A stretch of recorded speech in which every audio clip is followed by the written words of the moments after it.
Capítulo 8. No Santuário da Alma. Noite fechada. Calderaro e eu penetramos casa confortável e nobre, onde o instrutor, segundo prometera, me proporcionaria alguns esclarecimentos novos com referência aos desequilíbrios da alma. Não é caso tão grave quanto aquele do paralítico que visitamos, adiantou o prestimoso orientador. Trata-se, a bem dizer, de questão quase vencida. Há muito tempo assisto Marcelo com fluidos reconfortantes e a sua situação é de triunfo integral.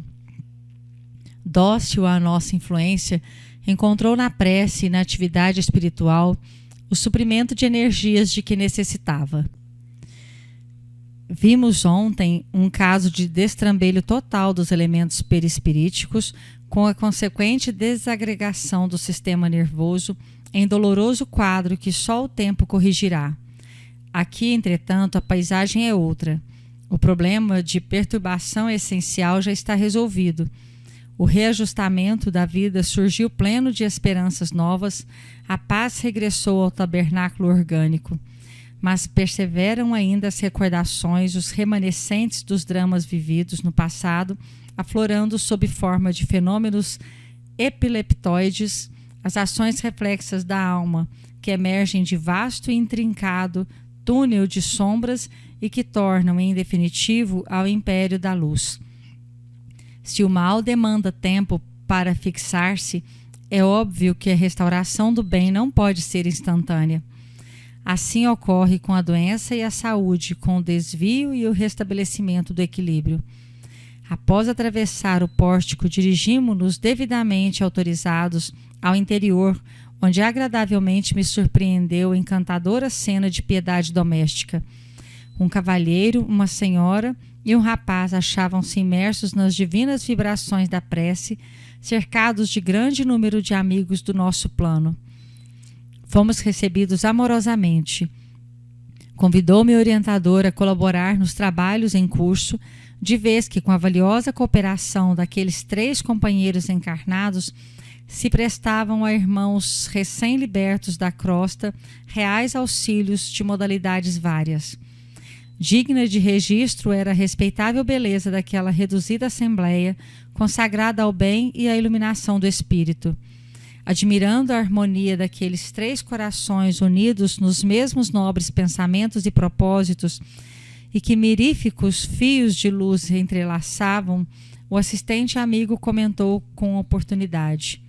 A família é uma reunião espiritual no tempo e por isto mesmo o lar é um santuário. Muitas vezes, mormente na terra, vários de seus componentes se afastam da sintonia com os mais altos objetivos da vida. Todavia, quando 2 ou 3 de seus membros aprendem a grandeza das suas probabilidades de elevação, congregando-se intimamente para as realizações do Espírito Eterno, são de esperar maravilhosas edificações. Compreendi que o instrutor estimaria prestar-me outros esclarecimentos, ampliando a santificante concepção da família.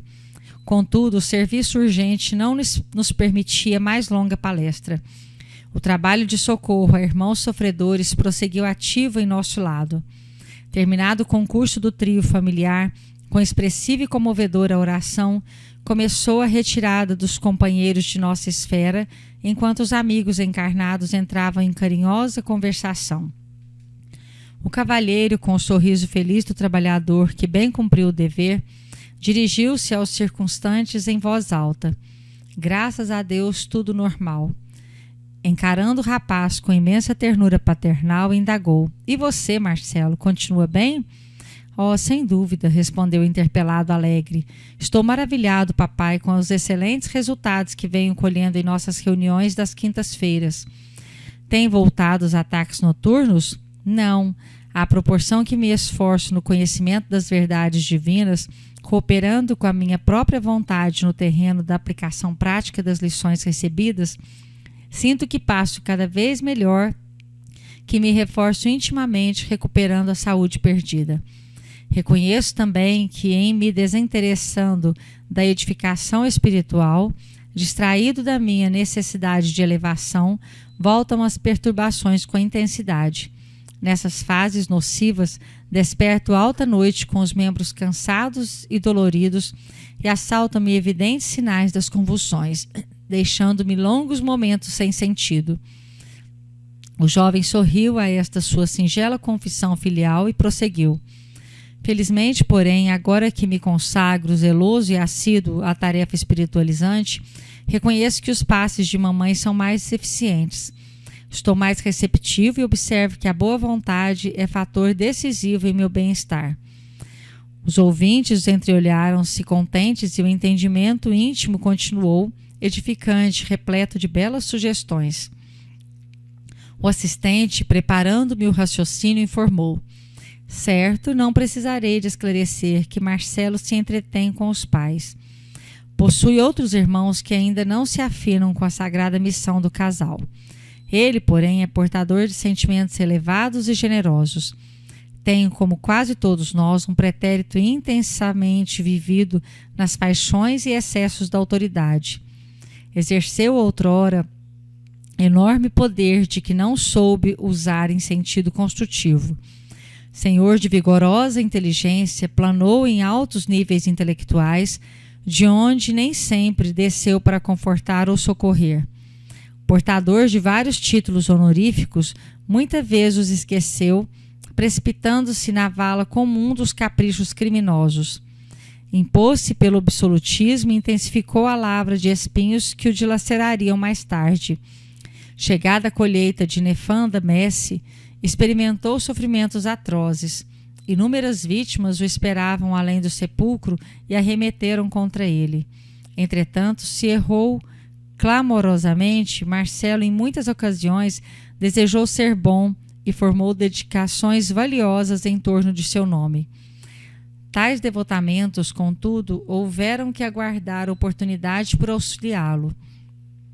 Os inimigos eram massa compacta e gritavam furiosamente, invocando a justiça vulgar. Retiveram-no longo tempo nas regiões inferiores, saciaram velhos propósitos de vingança, seviciando-lhe a organização perispiritual. Marcelo, em plena sombra da consciência, rogou, chorou e penitenciou-se vastos anos.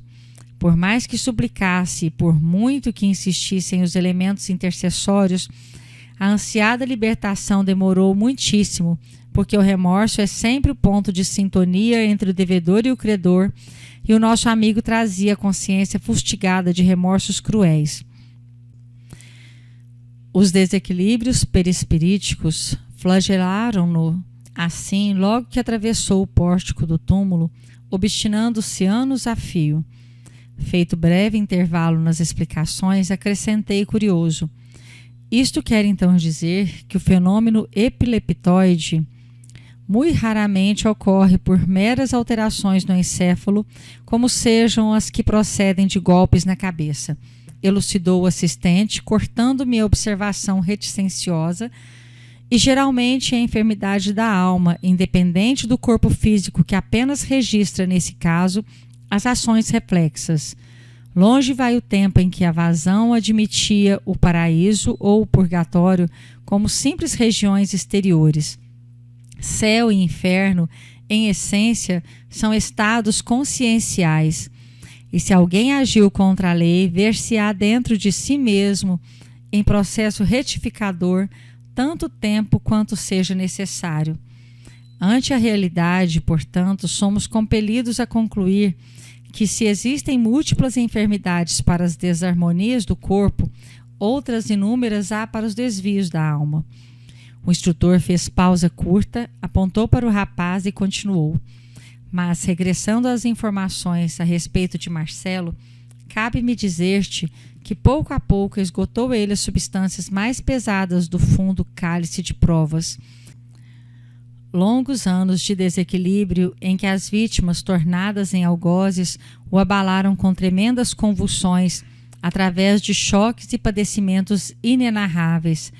Clarearam-lhe os horizontes internos, tendo nosso irmão, afinal, logrado entender-se com prestimoso e sábio orientador espiritual, a quem se liga desde remoto passado. Foi socorrido e amparado.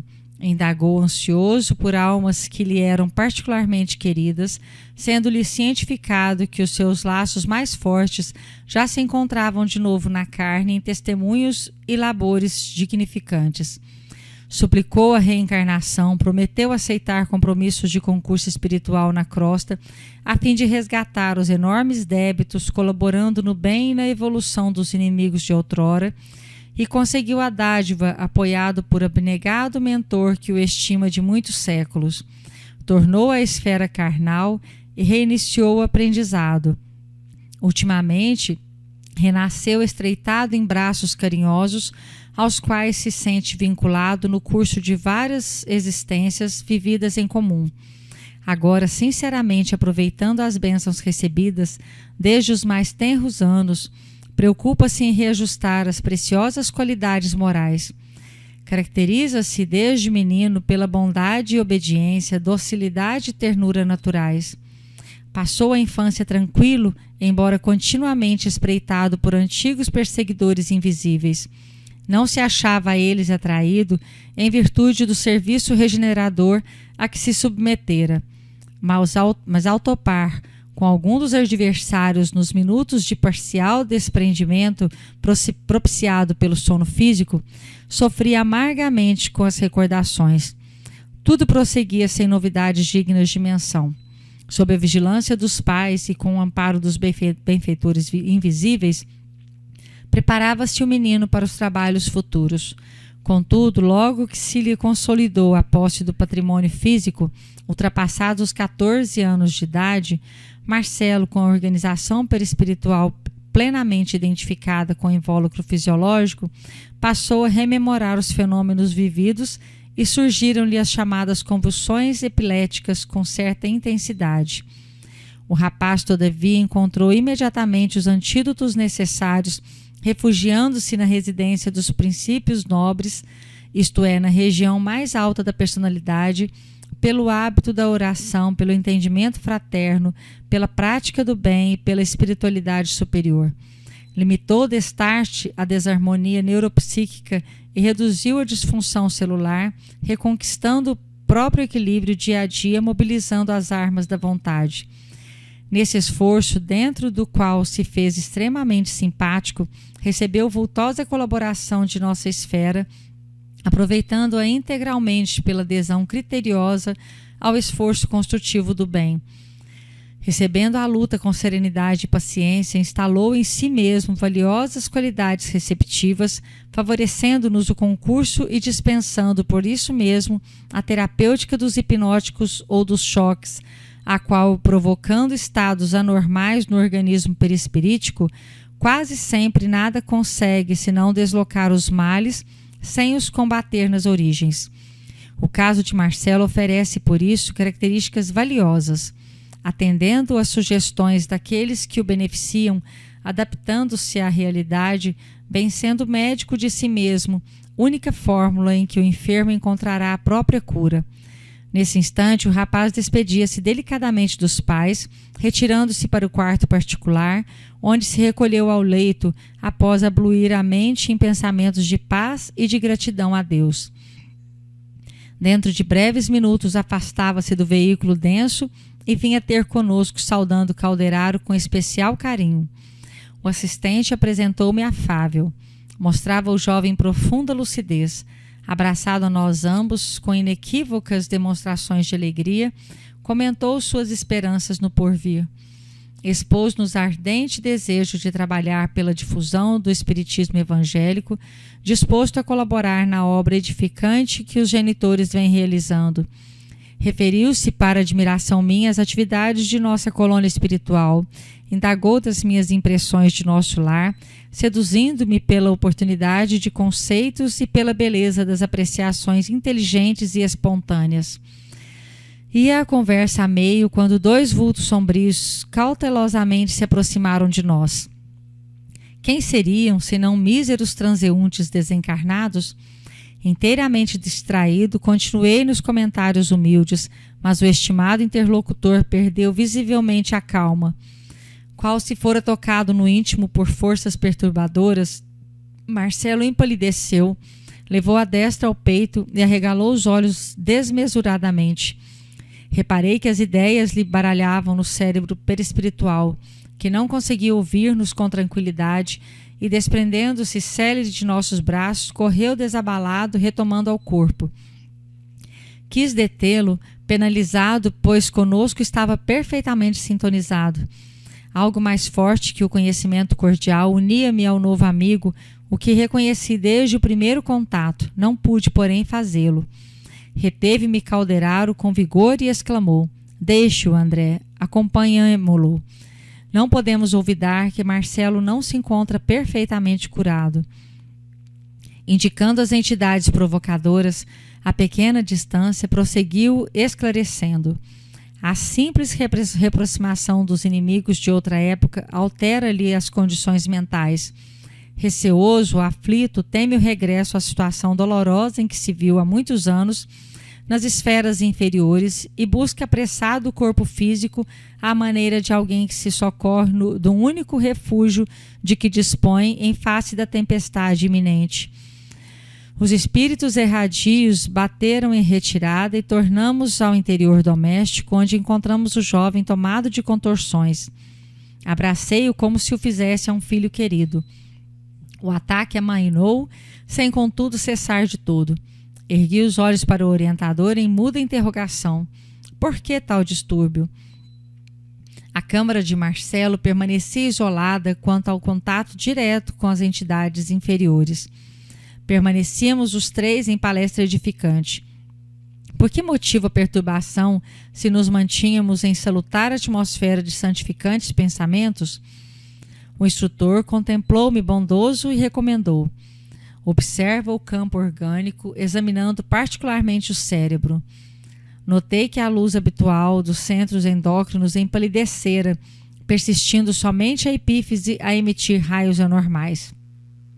No encéfalo, o desequilíbrio era completo. Das zonas mais altas do cérebro partiam raios de luz mental que, por assim dizer, bombardeavam a colmeia de células do córtex. Os vários centros motores, inclusive os da memória e da fala, jaziam desorganizados, inânimes.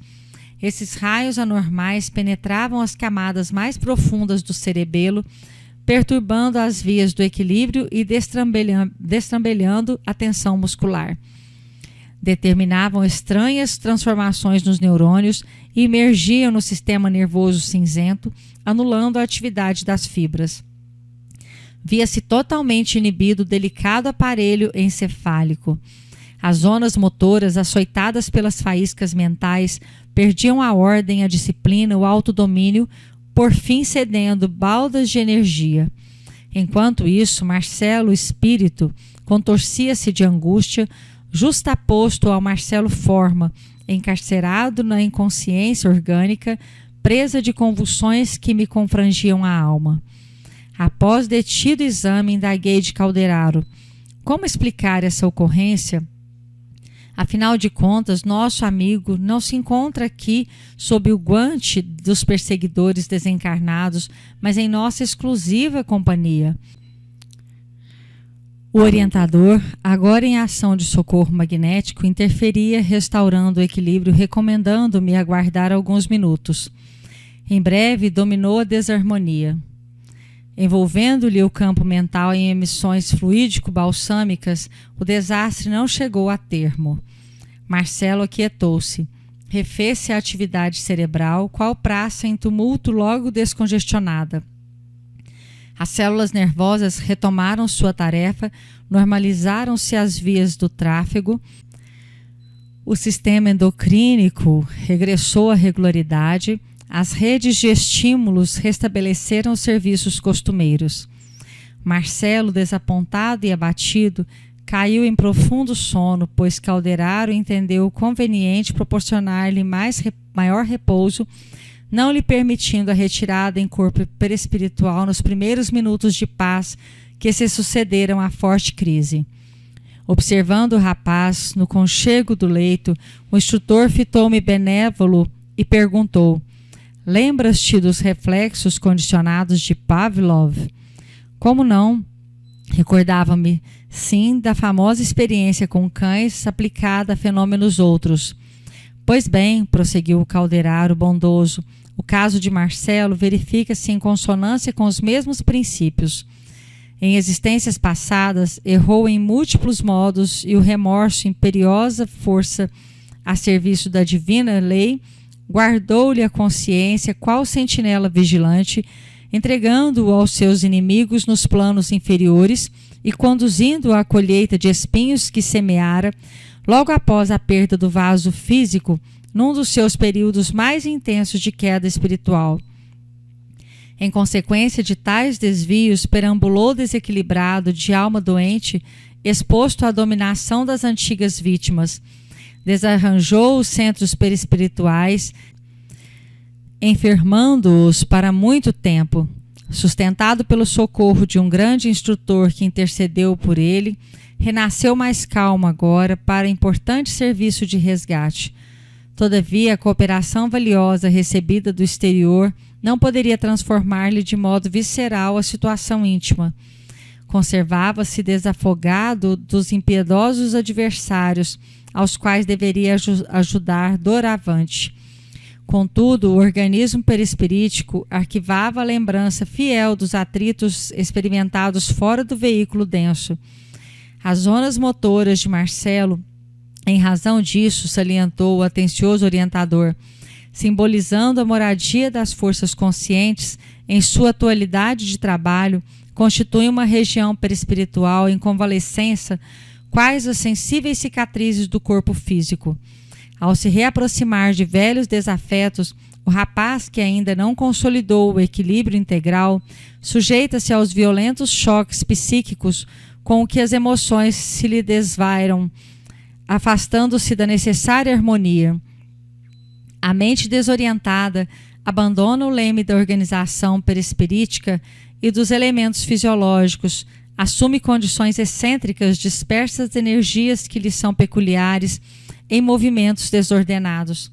Passam então essas energias a atritarem-se e a emitir radiações de baixa frequência, aproximadamente igual à da que lhe incidia do pensamento alucinado de suas vítimas.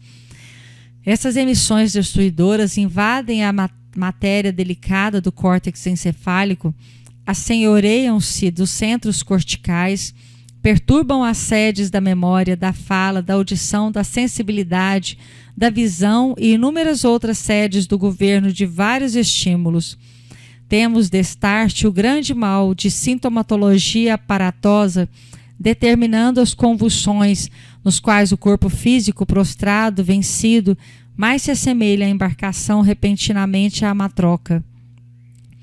As elucidações de Calderaro enchiam-me de respeito pelos fundamentos morais da vida.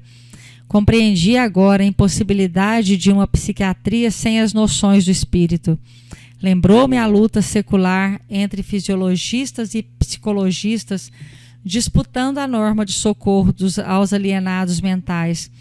Mesmer e Charcot, Pinel e Broca desfilaram ante minha imaginação enriquecida de novos conhecimentos.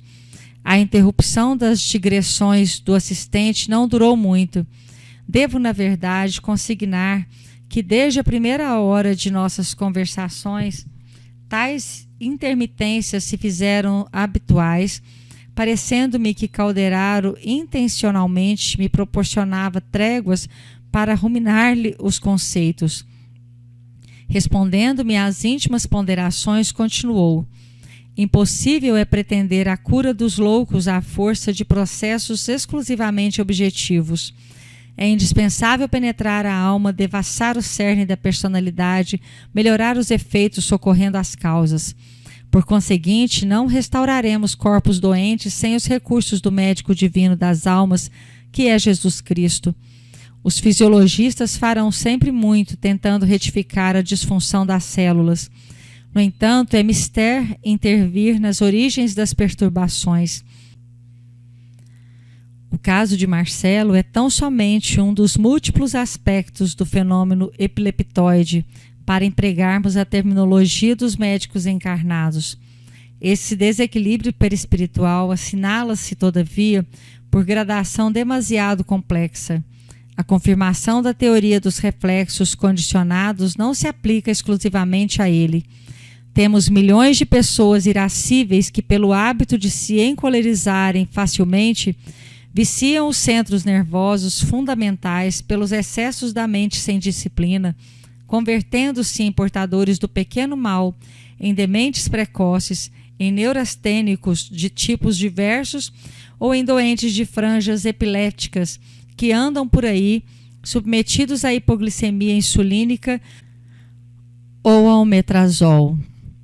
Enquanto isso, o serem educados mentalmente para a correção das próprias atitudes internas no ramirrão da vida lhes seria tratamento mais eficiente e adequado, pois regenerativo e substancial. Enunciando tais verdades, não subestimamos o ministério dos psiquiatras abnegados que consomem a existência na dedicação aos semelhantes, nem avançamos que todos os doentes, sem exceção, possam dispensar o concurso dos choques renovadores, tão necessários a muita gente como ducha para os nervos empoeirados. Desejamos apenas salientar que o homem, pela sua conduta, pode vigorar a própria alma ou lesá-la. O caráter altruísta, que aprendeu a sacrificar-se para o bem de todos, estará engrandecendo os celeiros de si mesmo em plena eternidade. O homicida, esparzindo a morte e a sombra em sua cercania, estabelece o império do sofrimento e da treva no próprio íntimo. Ao topar com irmãos nossos sob o domínio das lesões perispiríticas, consequências vivas dos seus atos exarados pela justiça universal, é indispensável para assisti-los com êxito remontar à origem das perturbações que os molestam. Isto se fará não a golpes verbalísticos de psicanálise, mas socorrendo-os com a força da fraternidade e do amor, a fim de que logrem a imprescindível compreensão com que se modifiquem, reajustando as próprias forças. Nesse instante, observando que Marcelo se reerguia, o instrutor interrompeu-se nas elucidações e convidou-o a vir ter conosco novamente. O rapaz abraçou-nos comovido. Então, disse, fitando humildemente Calderaro, fraquejei e caí. Oh, não! Exclamou o orientador afagando. Não te sintas em queda. Estás ainda em tratamento e não podemos esquecer a realidade. Teu esforço é admirável. Entretanto, há que aguardar a contribuição do tempo. Sorriu e acentuou. Em épocas recuadas, perdeste valioso ensejo de seguir na senda progressiva, a escorregar, a resvalar. Agora é imprescindível retomar a subida cautelosamente. O pássaro de asas débeis não pode abusar do voo. O jovem cobrou esperanças novas e, contemplando Calderaro reconhecidamente, inquiriu: acredita o meu benfeitor que devo optar pelo uso de hipnóticos? Não. Os hipnóticos são úteis só na áspera fase de absoluta ignorância mental, quando é preciso neutralizar as células nervosas ante os prováveis atritos da organização perispirítica. Em teu caso, Marcelo, para a tua consciência que já acordou na espiritualidade superior, o remédio mais eficaz consiste na fé positiva, na autoconfiança, no trabalho digno, em pensamentos enobrecedores. Permanecendo na zona mais alta da personalidade, vencerás os desequilíbrios dos departamentos mais baixos, competindo-te, por isto mesmo, atacar a missão renovadora e sublime que te foi confiada no setor da própria iluminação e no bem do próximo. Os elementos medicamentosos podem exercer tutela despótica sobre o cosmo orgânico, sempre que a mente não se dispõe a controlá-la, recorrendo aos fatores educativos. O rapaz osculou-lhe as mãos enternecidamente e Calderaro, ocultando a comoção, falou bem-humorado. Nada fizemos ainda por merecer o reconhecimento de qualquer criatura. Somos não mais do que trabalhadores imperfeitos em serviço, e o serviço é a maior força que nos põe de manifesto nossas próprias imperfeições. Todos temos um credor divino em Jesus, cuja infinita bondade não nos é lícito esquecer. E acariciando-lhe os cabelos, acentuou: Já lhe ouviste a palavra celestial, abandonando o mal, para que te não suceda coisa pior. Assim sendo, és agora feliz. Em verdade, somos presentemente felizes porque nosso objetivo de hoje é a realização do reino de Deus em nós com o Cristo. Trabalhemos com Ele, por Ele e para Ele, curando nossos males para sempre. O jovem abraçou-se a nós, qual se fora um filho de encontro aos nossos corações, e saímos juntos em agradável excursão de estudos, enquanto seu corpo físico repousava tranquilamente.